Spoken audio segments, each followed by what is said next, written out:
pulp comedy as a whole, it's a risky thing to do. It's like a grassroots operation, but really the heart behind it is that we can make something authentically Canadian. Is there a party happening or what? Yes! You must know this. No, I don't know this because people don't tell you that to your face.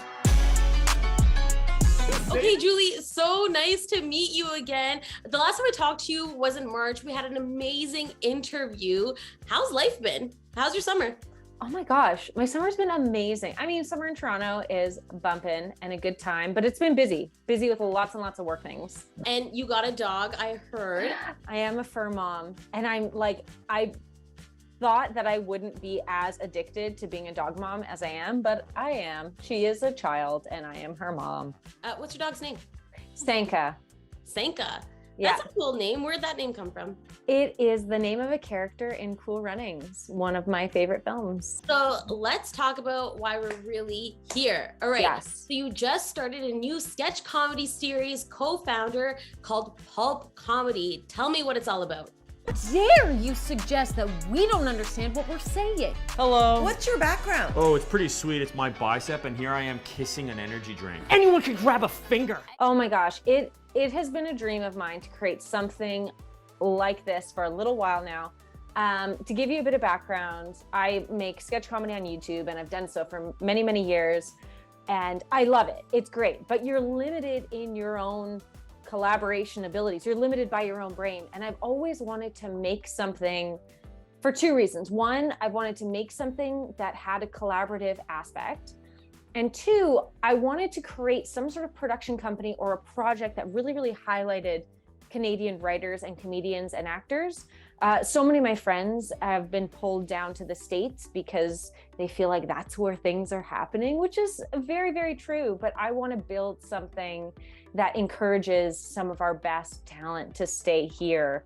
Or at least that was the seed of the idea for creating Pulp Comedy. And then it became this idea. I met with the other co-founders, who are Natalie Metcalf, Sam Larson, and Christian Smith.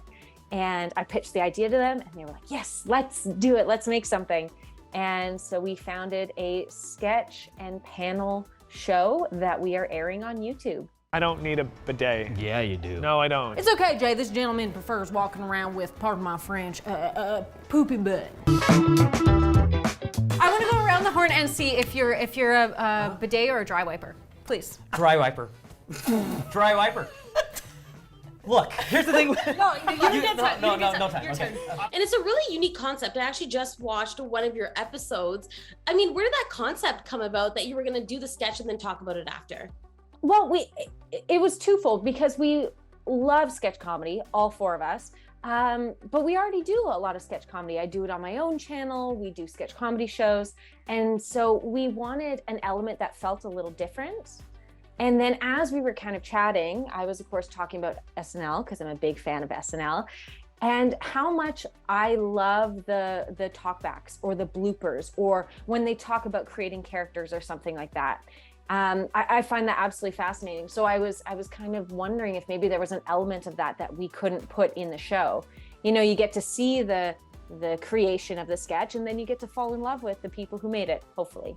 All right, so in terms of topics, I know your first episode is about sexting. I watched it, I thought it was hilarious. And then when you were talking, when you had the panel after, I was like, this is so relatable. I never want to see a guy send me a nude either, just saying. I know. I want to ask, have you guys ever sent a nude? Who hasn't? Yes. I've never sent a nude. Why is it all the boys? Why is this a thing where boys don't send nudes?